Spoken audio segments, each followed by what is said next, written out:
សូមស្វាគមន៍មកកាន់សង្ក្រាននៅអាមេរិកចូលឆ្នាំមិនបានតលេងស្រុកក៏បានមកសង្ក្រាននៅអាមេរិកដែរ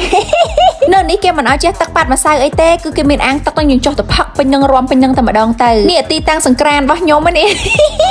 គេមានតាំងពីអាងទឹកគេមាន DJ គេមាន drink អូយមកសប្បាយតែម្ដងហើយ DJ ថ្ងៃនេះគេល្បីទៅណា DJ Lover អូយនិយាយលេងទេនៅនេះគេហៅ pool party នៅនេះគឺគេមាន4រដូវបងប្អូនទាំងអស់គ្នាចឹងឲ្យតែពេលរដូវក្តៅម្ដងគឺម្នាក់គេមកផឹកស៊ីជប់លៀងនឹងអាងទឹកនឹងតែម្ដងពួកគេបានស្លៀកពាក់បែបនេះមួយឆ្នាំមកមានតែប្រហែលខែដែលស្លៀកពាក់បែបនេះបានកុំអីទេកករឹងធ្គាមងឹបចាហើយថ្ងៃនេះបងប្អូនទាំងអស់គ្នាឈុតរបស់ខ្ញុំបែបសាបនេះ check outfit Dixon អ្នកស្រុកអ្នកភូមិនៅនេះចូលចិត្តថ្ងៃណាបងប្អូនគេចូលចិត្តស្បែកគេហៅស្បែកស្អែមឬក៏គេហៅភាសាអង់គ្លេសគេហៅ tan skin ឯខ្ញុំចម្លែកខុសគេចូលចិត្តស្បែកសមមុខគីឡូអញ្ចឹងបានថាមុនចេញពីផ្ទះគឺ apply serum Lalika នេះ serum Exopedia N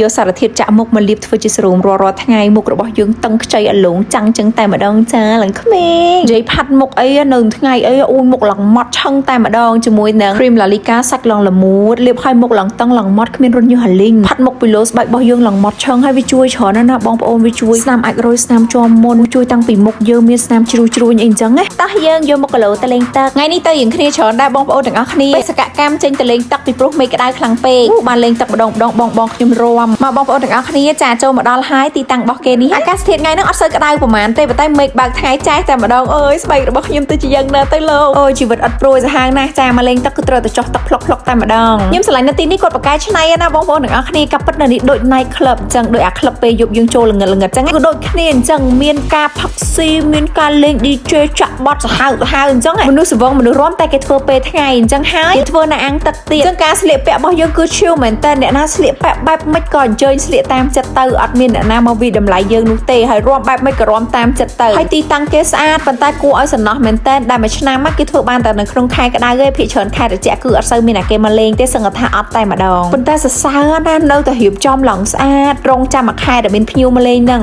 ជីវិតអ្នកណាស្រុកនេះគឺអត់ព្រួយសាហាវថ្ងៃចានដល់ថ្ងៃសុកនិយាយពីបុកធ្វើការរៀងខ្លួនទៅអ្នកណាធ្វើការអីក៏ប្រឹងធ្វើការហ្នឹងឲ្យអស់ពីសមត្ថភាពរបស់ខ្លួនទៅហើយថ្ងៃសៅរ៍អាទិត្យគេមកចាយលុយខ្ញុំធ្លាប់សួរក៏ខ្ញុំមកដំបងខ្ញុំសួរថាចេះហើយចឹងអត់មានទុកលុយពេលឈឺពេលចាស់អីទេគេក៏បានឆ្លើយថាពេលឈឺគេមានក្រុមហ៊ុនធានារ៉ាប់រងកន្លែងធ្វើការគេជួនកាលពេលឈឺអញ្ចឹងណាបងប្អូនទាំងអស់គ្នាគេចាយលុយ